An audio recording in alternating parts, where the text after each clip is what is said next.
Neste momento tão especial de adoração a Deus, em que João Ribe Palharim pregará com unção e autoridade a mensagem transformadora do Evangelho, os pregadores do telhado convidam você a abrir seu coração e permitir que o Espírito Santo fale aos seus ouvidos a palavra que transformará a sua vida. Mensagem de hoje: e se Pilatos tivesse livrado Jesus da cruz?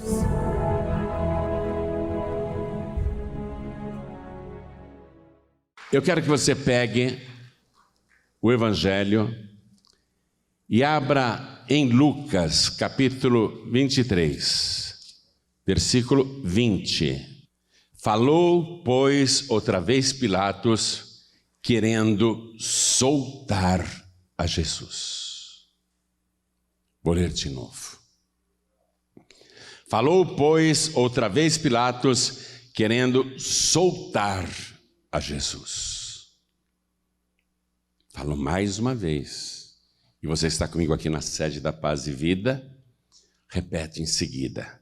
Falou, pois, outra vez, Pilatos, querendo soltar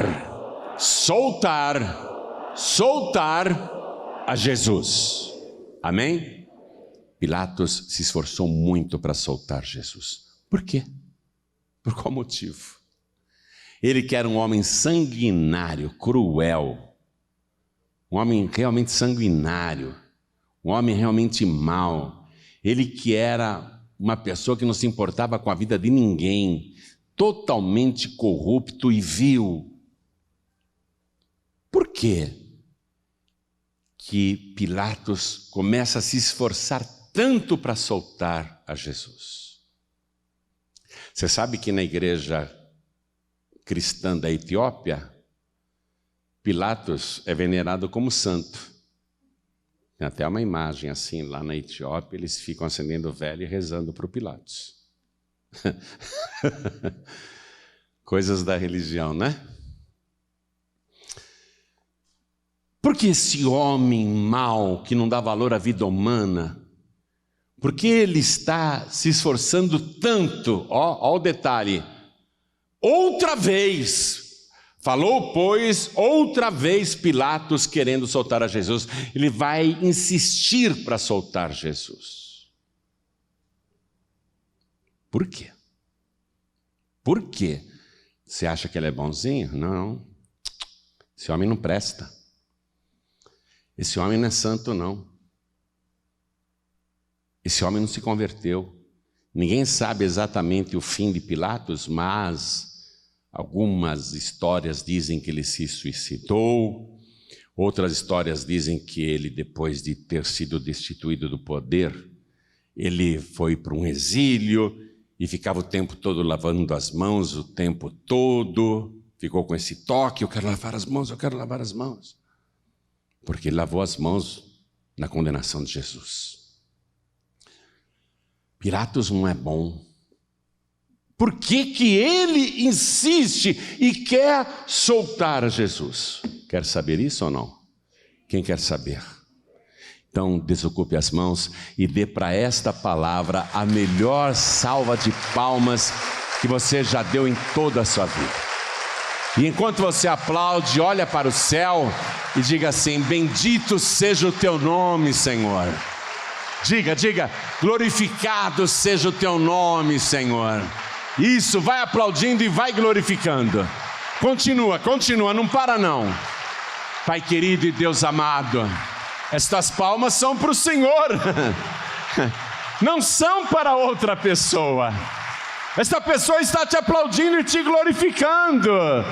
Não só ela, mas uma grande multidão em toda parte te glorifica e te aplaude agora. Abre o céu para receber este louvor, e sobre cada vida que te glorifica, sobre cada vida que te aplaude, derrame a tua bênção, derrame a tua virtude, o teu poder. Pai querido, o pregador não precisa aparecer. Vem com teu espírito, tome o lugar do mensageiro, fale através da boca do pregador, retira tudo que se opõe à pregação da tua palavra e envia a tua palavra com poder e autoridade. E que a tua palavra vá, percorra toda a terra e produza o resultado para o qual está sendo mandada, em nome do Senhor Jesus. Diga amém, Jesus. Poder se assentar, por favor. Por que Pilatos, que é um homem que castigava as pessoas sem qualquer julgamento, um homem mau que mandava assassinar pessoas inocentes e desarmadas, como ele fez lá no Monte Gerizim, em Samaria. Os samaritanos que não congregavam em Jerusalém estavam lá num grande número no Monte Gerizim, procurando uns achados arqueológicos de Moisés, e Pilatos vai com a sua tropa e mata um monte de samaritanos. Aliás, dizem que foi por isso que houve reclamação contra ele em Roma, e ele teve que sair da Judéia, foi destituído do cargo de governador. Dizem que foi isso. Mas a gente vê nesse episódio dos samaritanos que ele realmente não estava nem aí com ser humano algum. Por que então Pilatos, que não era amigo de Jesus, aliás, poderia até ter Jesus como adversário, porque os judeus diziam que ele se proclamava o rei de Israel, o rei dos judeus, e Pilatos, obviamente, como romano, não ia admitir isso. Seria um adversário político. Por que Pilatos quer livrar Jesus? Ele quer soltar Jesus. O que é que está movendo este homem mau? Este homem que não presta? Alguma coisa aconteceu. Porque ele era corrupto, juntamente com o sumo sacerdote de Israel, o Caifás, e o Anás. Tanto que quando Pilatos pegou o dinheiro do templo para fazer o aqueduto em Jerusalém, é evidente que o sumo sacerdote concordou com aquela retirada ilícita. Pilatos não poderia chegar lá e pegar o tesouro do templo sem que Caifás não levasse a parte dele. Então, Pilatos, corrupto, está agora se colocando até contra o Caifás, o sumo sacerdote.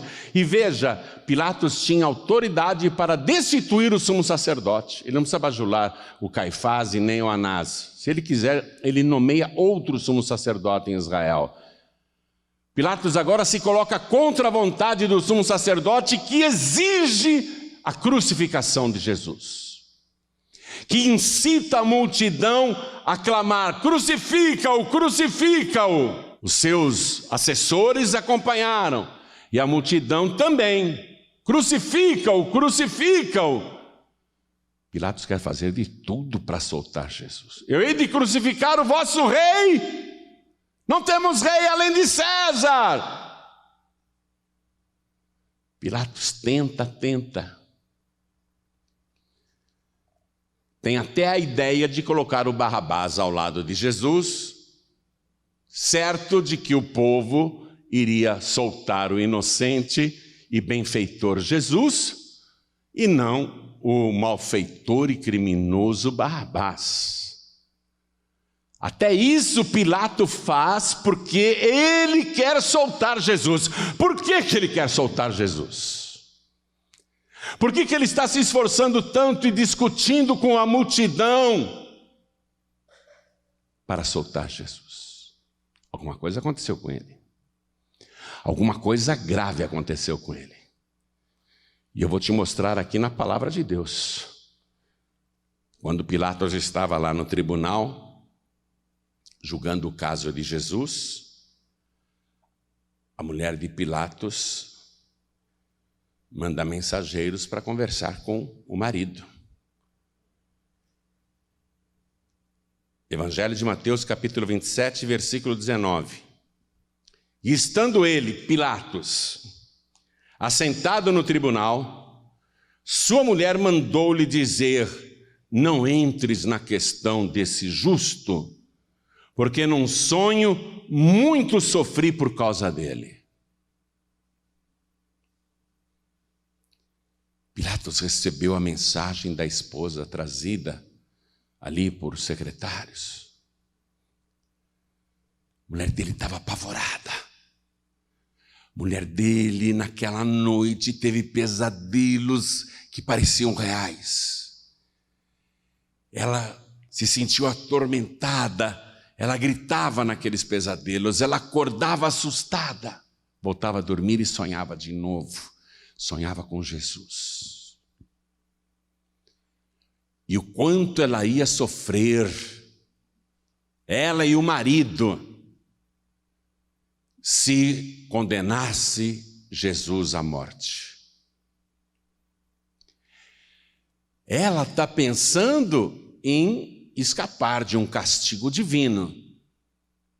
Agora o Pilatos, quando ouve isso da sua esposa, ele ficou muito temeroso, porque ainda que ele não temesse os homens, ele temia a Deus. E a mulher dele conseguiu retratar o horror dos pesadelos que ela teve naquela noite, sonhando o tempo todo, a noite inteira com Jesus, o que ela iria sofrer se Pilatos, seu esposo, condenasse Jesus à morte na cruz, à morte no madeiro.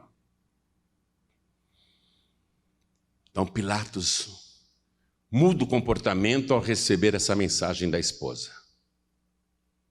Na Etiópia também a esposa de Pilatos, que dizem que se chamava Cláudia, é venerada como santinha. Tem uma imagem lá da Santa Cláudia, a esposa do Pilatos. O povo na Etiópia, os cristãos na Etiópia, acendem vela para ela e fazem pedidos para ela. Mas ela não estava agindo porque era discípula de Jesus, ou porque era amiga de Jesus, ou porque era boazinha. Ela ficou apavorada com o sonho. Ela ficou apavorada com aquilo. Ela passou mal a noite inteira, ela suou, encharcou a roupa, encharcou a cama. O sonho do seu terrível sofrimento era real, era muito real. É como se tivesse acontecido com ela. Ela consegue passar para o marido o horror daquela experiência noturna. E Pilatos também fica apavorado. Foi aqui que ele mudou de ideia. Não porque fosse bonzinho, ou amigo de Jesus, ou quisesse fazer justiça. Para ele tanto faz. Ele matou tanta gente injustamente lá em Israel, e nas guerras que ele fazia antes de ser governador da Judéia. Nunca teve compaixão de ninguém. Ele está agora preocupado com ele mesmo. Muito preocupado, apavorado. Mas vamos analisar a situação. Meses antes de Jesus ser preso, Jesus comentou com os seus discípulos: o que a multidão fala a meu respeito? Quem eles dizem que eu sou? Uns dizem que o Senhor é o João Batista, que ressuscitou, outros dizem que o Senhor é Elias, outros dizem que o Senhor é um dos profetas. E Jesus, olhando para os 12 discípulos, disse: e vocês dizem que eu sou quem? Quem eu sou para vocês? Aí Pedro tomou a frente e disse: tu és o Cristo, o Filho do Deus vivo. Bem-aventurado és tu, Simão Barjonas, porque não foi a carne e o sangue que te revelou isso, mas o meu Pai que está no céu. Então Jesus começa a contar para os discípulos que um dia ele irá para Jerusalém, será preso, será torturado, condenado, depois crucificado e morto, mas ao terceiro dia ressuscitará. O Pedro, que tinha recebido aquela revelação de Deus, ele se aproxima de Jesus e fala: não, Senhor, de modo algum vai te acontecer tudo isso. Aí Jesus, olha o que ele fala para o Pedro. Jesus diz: para trás de mim, Satanás. O mesmo homem que minutos antes tinha tido uma revelação a respeito de Jesus, o Filho do Deus vivo, o mesmo Pedro agora está sendo usado pelo Satanás, pelo próprio Satanás, para dizer que aquilo não vai acontecer. Jesus disse: para trás de mim, Satanás, porque me serves de tropeço. Tu não entendes as coisas de Deus, somente as coisas dos homens. O diabo não entende as coisas de Deus. Por que Jesus tinha que ser crucificado e morto? Aquele episódio mostrava a ignorância do diabo com relação à missão de Jesus Cristo. Ainda que Jesus em vários discursos tivesse dito: eu não vim condenar o mundo, eu vim salvar o mundo. Eu vim dar a minha vida pelos pecadores, eu vim buscar e salvar os que se haviam perdido. Eu vim dar a minha vida em resgate de muitos. O diabo tinha um ódio feroz contra Jesus e várias vezes tentou matá-lo, fosse por apedrejamento ou lançando ele de cima de um precipício para que morresse na queda. O diabo em várias oportunidades tentou matar Jesus. Mas Jesus está dizendo: eu vou dar a minha vida para salvar o mundo. O diabo não sabe como que Jesus vai fazer isso. O diabo não entende as coisas de Deus. Como que ele vai dar a sua vida para salvar o mundo? Eu preciso matá-lo antes. Tentou matá-lo apedrejado e também por precipitação do abismo. O diabo não entende as coisas de Deus. Mas o diabo vai entender. O diabo vai entender na última noite de vida de Jesus. Ali na Santa Ceia, o diabo vai entender. Ele vai entender que Jesus não pode ser morto por pedras, ou por espancamentos, ou por açoites. Ele vai entender que Jesus tem que ser morto derramando o seu sangue. Porque ali, na última noite de vida, Judas Iscariotes estava à mesa e o diabo também estava presente na Santa Ceia. O diabo estava dentro daquele recinto sagrado, na última noite de vida de Jesus. E ali o diabo sabe que agora o plano é o seguinte: Jesus pega o cálice e diz: este cálice é o novo testamento no meu sangue, que é derramado por muitos para a remissão dos pecados. O diabo entendeu que é o derramamento de sangue. Então o sangue de Jesus não pode ser derramado. Ele quer que Jesus morra de qualquer maneira. Ele é inimigo de Jesus, mas ele não entendeu como que o sangue vai ser derramado. Ele quer evitar o derramamento do sangue de Jesus. Quando Jesus foi julgado pelo Sinédrio, que era um tribunal religioso com 70 juízes, o sumo sacerdote Caifás diz assim: ele blasfemou, ele blasfemou. Ele está dizendo que é o Filho do Homem, o Rei Eterno que vai vir com as nuvens dos céus. Ele blasfemou. Ele é digno do quê? E todo mundo: é digno de morte. Lá naquele tribunal, digno de morte. Blasfêmia, blasfêmia. E o que a lei de Moisés dizia sobre o crime de blasfêmia? Quando alguém blasfemar contra o Senhor, toda a congregação o apedrejará. Mas eles não podem apedrejar Jesus, porque Jesus tinha profetizado para os discípulos que ia ser crucificado. E na morte por apedrejamento, o sangue fica empoçado, preso dentro do corpo do cadáver. Jesus não podia morrer por apedrejamento, porque ele tinha que derramar o seu sangue. Lá no julgamento de Jesus, o diabo viu que Caifás e Anás disseram: vamos entregar Jesus para os romanos, para Pilatos. Foi aí que o diabo estremeceu. Os romanos não matam por apedrejamento. Os romanos matam por crucificação, deixam a pessoa sangrando o dia inteiro, às vezes 2 dias, 3 dias sangrando, 1 semana sangrando. Tem casos de pessoas que ficam sangrando 15 dias antes de morrerem. O diabo estremeceu. Quando o diabo entendeu que Jesus ia ser levado para Pôncio Pilatos e que os romanos só matavam por derramamento de sangue através da crucificação, O diabo falou: preciso agora impedir isso.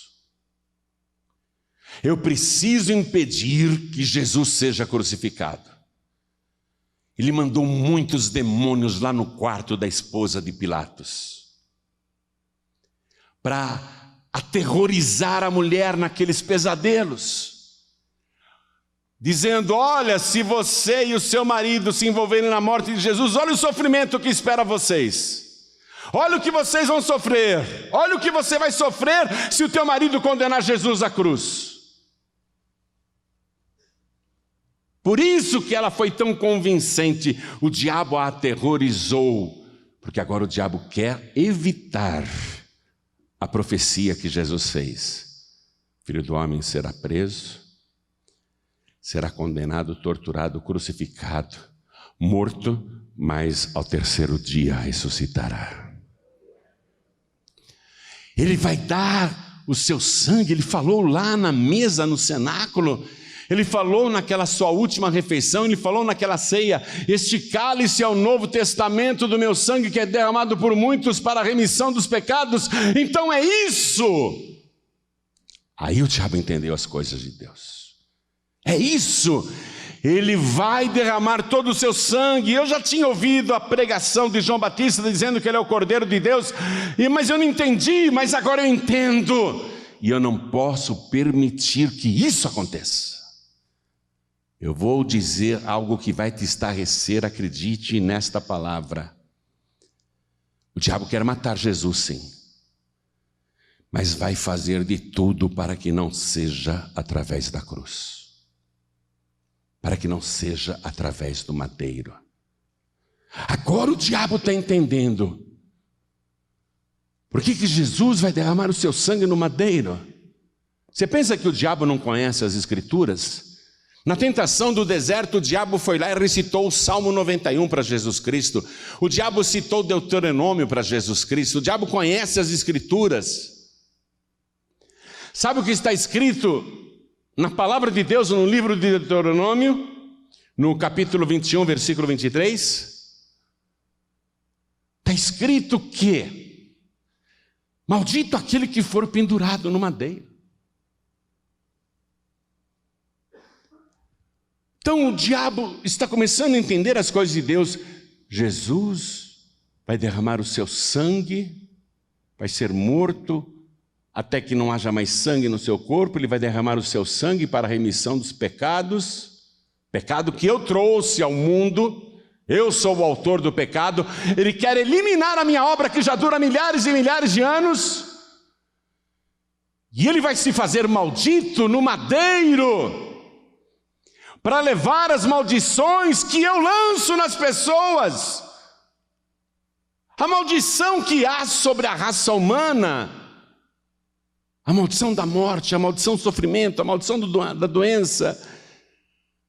Então, se ele morrer no madeiro, ele levará também as maldições.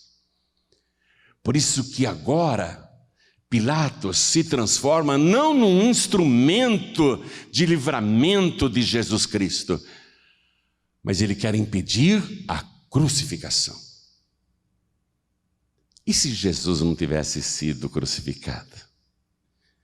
E se Pilatos tivesse soltado Jesus? E se isso tivesse tido êxito, hein? Se Pilatos dissesse: não, eu vou soltar Jesus e acabou, ele é inocente. A profecia de Jesus cairia por terra. Ele falou que ia ser morto na cruz e queria ressuscitar no terceiro dia. Se Pilatos tivesse dito: não, eu não vou crucificá-lo, nem prendê-lo, eu vou soltá-lo, e ele tinha autoridade para fazer isso, eu e você não estaríamos aqui, e não haveria nenhuma esperança de salvação para a raça humana. Então Pilatos nesse momento não é um benfeitor, ele é um instrumento de Satanás. A esposa de Pilatos não é uma mulher boa, misericordiosa, que está com pena de Jesus, não. Ela está sendo o veículo para Satanás influenciar Pilatos. E Pilatos assumiu a missão: eu vou fazer de tudo para soltar Jesus. E ele insiste de todas as maneiras. E é por isso que Jesus está em silêncio e não responde absolutamente nada, até que Pilatos, esgotado, cansado, está bem, então vou entregar Jesus para a crucificação, se é isso que vocês querem, então ele será crucificado. Naquele momento o povo comemorou, menos Satanás. Não, ele não pode ser crucificado. Ele é santo, ele não tem pecado. Se ele vai verter o seu sangue puro em favor dos pecadores, então agora mudou a nossa missão aqui no inferno. A nossa missão agora é fazê-lo pecar. Antes que ele morra, ele tem que pecar, porque se ele pecar, ele não será salvador de ninguém, nem dele mesmo.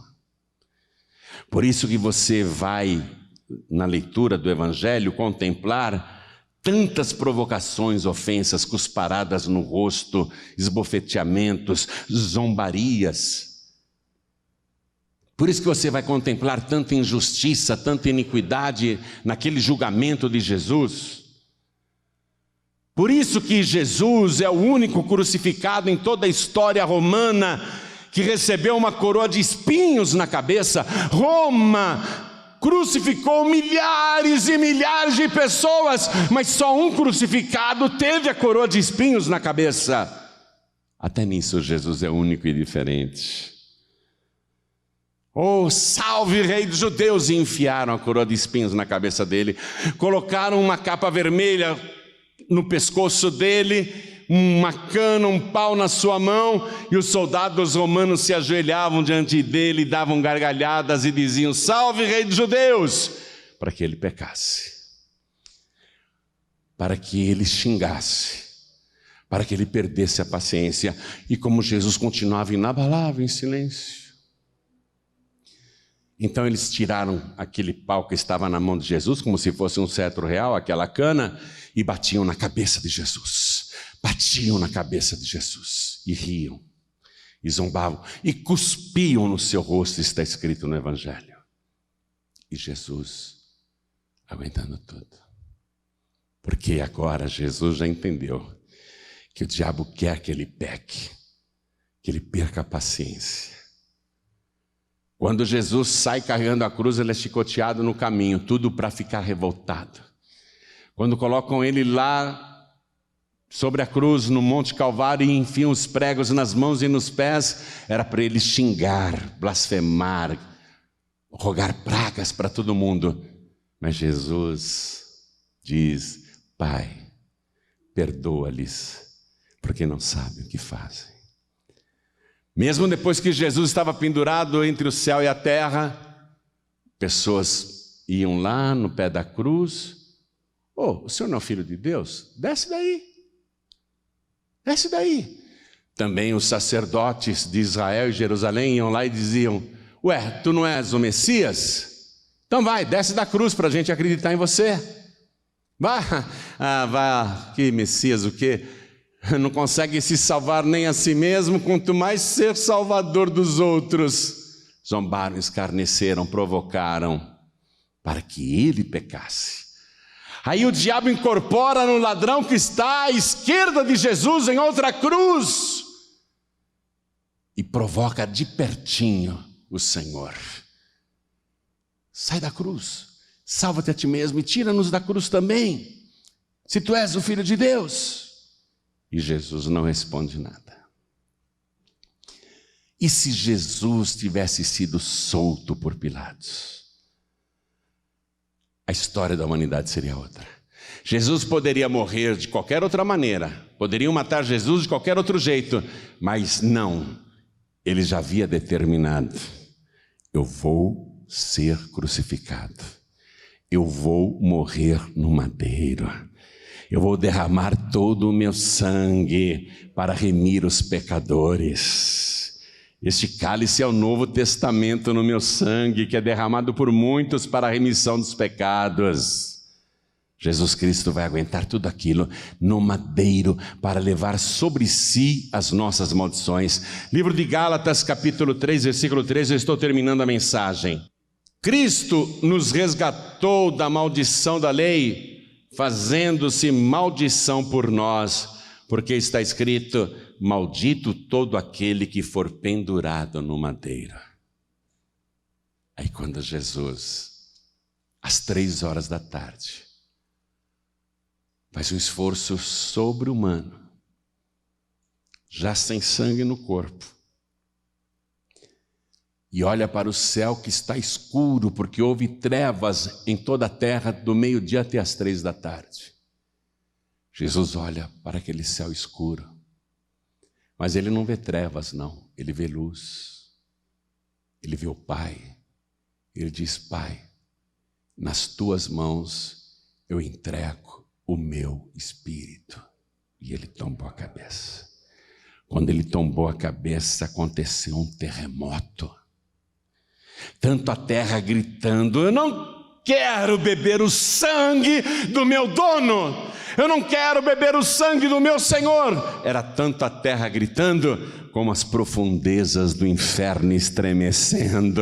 O terremoto abalou os alicerces do inferno e o império de Satanás desmoronou naquela hora. E Jesus Cristo venceu o pecado, venceu a morte e vai ressuscitar. Daqui a 3 dias ele vai ressuscitar.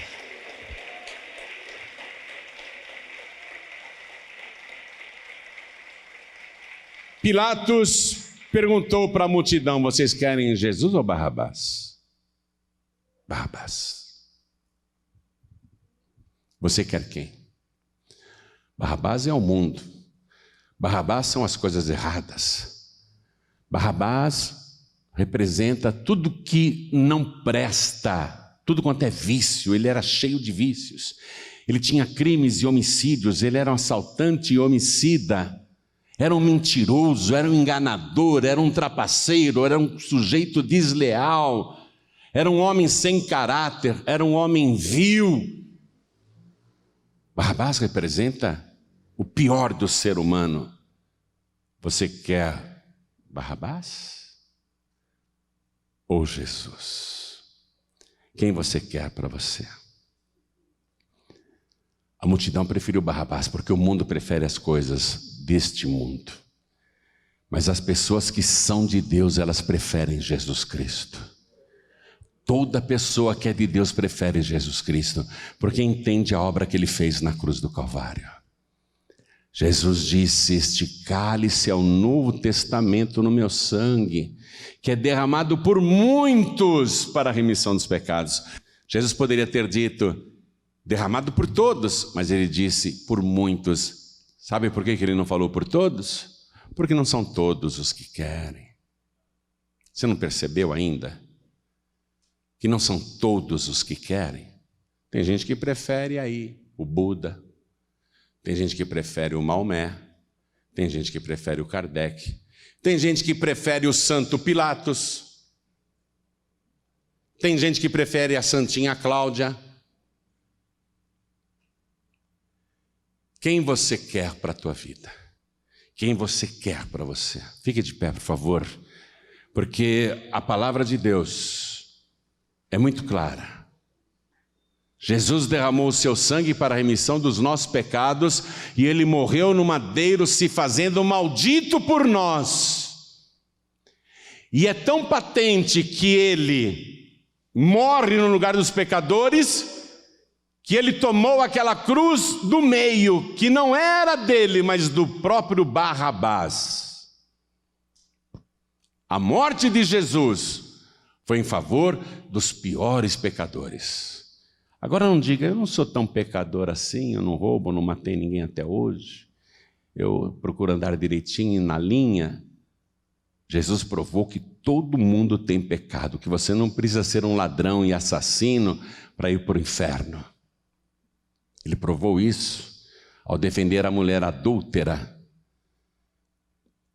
olhando para a multidão que queria apedrejá-la, e Jesus pergunta: quem de vocês está sem pecado? Quem estiver sem pecado, atira a primeira pedra.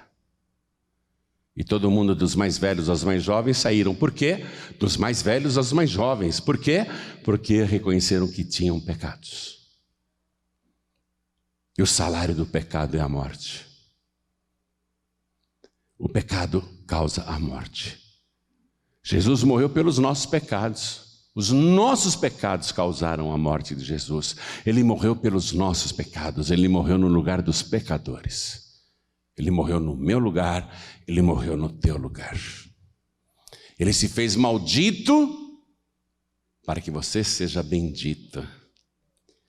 Ele padeceu para que você tenha uma vida abundante. Ele sofreu para que você não sofra. E ele morreu para que você viva eternamente. Se você quiser, é de graça. Tudo isso é de graça. Hoje Deus deseja, escute isso que eu vou falar. Deus deseja muito escrever o seu nome no livro da vida. Deseja muito. Deus deseja tanto que Ele não impediu tudo o que aconteceu com Jesus. Por quê? Por que Ele não impediu? Porque Ele tinha que dar a sua vida em resgate de muitos. Você faz parte dos muitos que querem ou de todos os que não querem? Jesus, Ele sabe que muitos querem, mas não são todos que querem. Se você não quiser, tudo bem, você prefere aí o seu jeito, a sua religião, o seu padroeiro, a sua padroeira, o seu mediador, a sua medianeira, você prefere aí as tuas teorias evolucionistas, você prefere aí, né, as filosofias de Buda, você prefere a doutrina de Maomé e de outros, ou é problema seu, você escolhe. Jesus sabe que não são todos os que o querem. Ele morreu por todos. A palavra diz, porque Deus amou o mundo de uma tal maneira que deu o seu Filho unigênito, para que todo aquele que nele crê não pereça, mas tenha a vida eterna. É para todos os que querem. Mas Deus e Jesus sabem muito bem que não são todos os que querem. Mas os que querem, os que dizem eu quero, e confiam no sacrifício e na missão de Jesus e entendem o que Ele fez, os que querem, têm o seu nome escrito no livro da vida. E recebem de presente o poder de se tornarem filhos de Deus e de quebra a vida eterna. Sabe por que eu não fiquei com medo de morrer nos 29 dias que eu fiquei na UTI? Porque a vida toda eu andei com Jesus. Enquanto eu andava e respirava sozinho, Jesus estava sempre comigo e eu sempre com Ele. Quando eu não pude mais andar sozinho e nem respirar sozinho, Jesus estava comigo dentro daquela UTI. Eu garanto para você, se você tiver Jesus como companhia nesta vida, Ele será a tua companhia depois desta vida. Se você andar com Ele neste mundo que é um vale de sombras, Ele estará contigo quando você andar pelo vale da sombra da morte. Ele veio para todos, mas sabe muito bem que não são todos os que querem. Mas, diz a palavra, a todos quantos o receberam, deu-lhes o poder de serem feitos filhos de Deus. Deus não mediu esforços para te levar para o céu. Agora é com você. A parte de Deus está feita. Agora é a tua parte. Este é o Evangelho. Qualquer outra pregação está furada. Qualquer outra pregação é balela, é fantasia, é lenda, é mistificação, é mentira. Este é o Evangelho, que Jesus Cristo veio ao mundo para salvar os pecadores, dos quais eu sou um dos principais e estou aqui salvo. Eu estou salvo. O diabo, quando olha para mim, sabe que eu sou salvo. Nunca esqueço, uma mulher foi numa macumbeira, esperou a vez dela de ser atendida. Era uma médium gorda, uma mãe de santo gorda, enorme, num vestidão branco, fumando charuto. E a mulher pegou a filha e levou meu nome escrito. Falei, eu quero destruir esse homem quando o espírito que estava na mãe de santo olhou o papelzinho e leu o nome e falou: ih, Misifia, não vai dar não. Esse aqui é protegido do homem de lá de cima. O diabo olha para mim e sabe que eu sou salvo. O diabo sabe que eu sou salvo. Se você receber Jesus agora, o teu nome vai ser escrito no livro da vida do Cordeiro. Virá sobre você um poder que te transforma de criatura para filho de Deus. E você, no mesmo instante, vai receber o perdão de todos os pecados. O teu passado será apagado e o teu nome escrito no livro da vida do Cordeiro. A todos quantos o receberam, quem quer aqui receber Jesus como único, suficiente, exclusivo e eterno Salvador, ergue a mão direita bem alto, todos que... Olha, quanta gente! Oba! Deus vai ter trabalho para escrever tanto nome hoje. Faz assim. Jesus disse o seguinte: quem me confessar diante dos homens, também eu confessarei diante do meu Pai que está nos céus. Então você que ergueu as mãos, vem aqui para frente, sem medo, mantenha uma distanciazinha, os obreiros ajudem quem está vindo para frente para não ter muita aglomeração. Mantenha uma distanciazinha de 1,5 m entre você e a pessoa do teu lado, a pessoa atrás de você, e olha quanta gente está vindo, vamos aplaudir, olha quanta gente, Deus vai ter muito trabalho em escrever nomes hoje, olha quantas vidas sendo salvas em plena pandemia, vamos aplaudir mais ao nome de Jesus. Eu quero chamar os filhos pródigos e as filhas pródigas pelo seguinte: vem para frente, mas mantém distância das pessoas, mantém uma distância razoável. Eu sei que você está de máscara e todas as precauções, mas eu quero que os filhos pródigos venham para frente. Quem está sem igreja, todos que estão sem igreja, muita gente se desviou nessa pandemia, muita gente esfriou na fé e Jesus disse, profetizando sobre os últimos dias, que o amor de muitos iria esfriar. Olha só, o amor de muitos está esfriando. Quero falar com você que está assistindo pela TV, você que está assistindo pelo youtube.com/joãorribe ou pelo facebook.com/joãorribe. Quero falar com você que está à distância e assistiu essa palavra, ouviu esta pregação. Quem você quer? Barrabás ou Jesus? Porque Barrabás vai manter você nessa vida de pecado, nessa vida de vícios, nessa vida de destruição. Mas se você escolher Jesus, Ele vai transformar a sua vida. Você vai se tornar outra pessoa. Pilatos não conseguiu soltar Jesus e eu quero uma salva de palmas para Jesus. Pilatos não conseguiu soltar Jesus, graças a Deus, graças ao nosso bom Deus. Porque agora você pode ser salvo, salva, pelo sacrifício que Ele fez na cruz, dando a sua vida em resgate de muitos. Será que você é um dos muitos? Eu sou um dos muitos. Você que está me assistindo pela TV, você é um dos muitos? Ou faz parte daquela multidão que prefere o mundo, prefere Barrabás?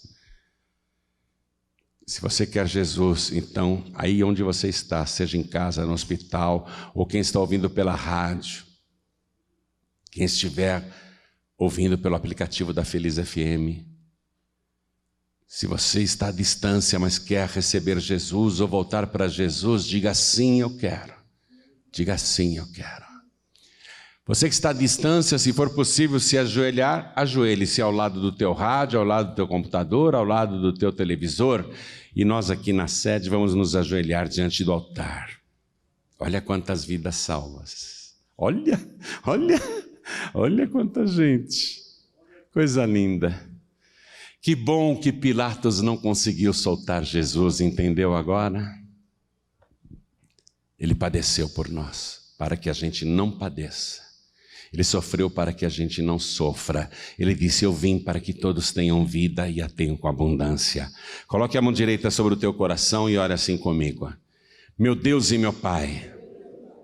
Isso, diga com fé: meu Deus e meu Pai, muito obrigado por ter me amado desta tal maneira, a ponto de me dar o teu santo Filho Jesus para morrer a minha morte e morrer no meu lugar. Obrigado, Senhor, por ter ido em frente, por não ter recuado, por não ter desistido de me salvar. Eu reconheço todo o sacrifício que o Senhor fez por mim, e é por isso que agora, de joelhos dobrados e com a mão sobre o meu peito, no meu coração, eu oro para pedir o perdão de todos os meus pecados e declarar diante de tantas testemunhas que recebo o Senhor Jesus como meu único, suficiente, exclusivo e eterno Salvador. Pai bendito, escreve o meu nome no livro da vida. Eu sei que não preciso soletrar. O Senhor conhece o meu nome inteiro. Registra, Senhor, que hoje eu entreguei a minha vida e me rendi, corpo, alma e espírito, ao meu único Salvador, que é Jesus Cristo. E eu te peço, meu Pai, pelo tempo que eu viver aqui na terra, me dê também o teu Espírito Santo para fazer morada dentro de mim e me ajudar nesta nova caminhada, porque eu quero perseverar na tua presença até o último suspiro da minha vida. Por Jesus Cristo, o meu único, suficiente, exclusivo e eterno Salvador. Assim seja feito. Amém.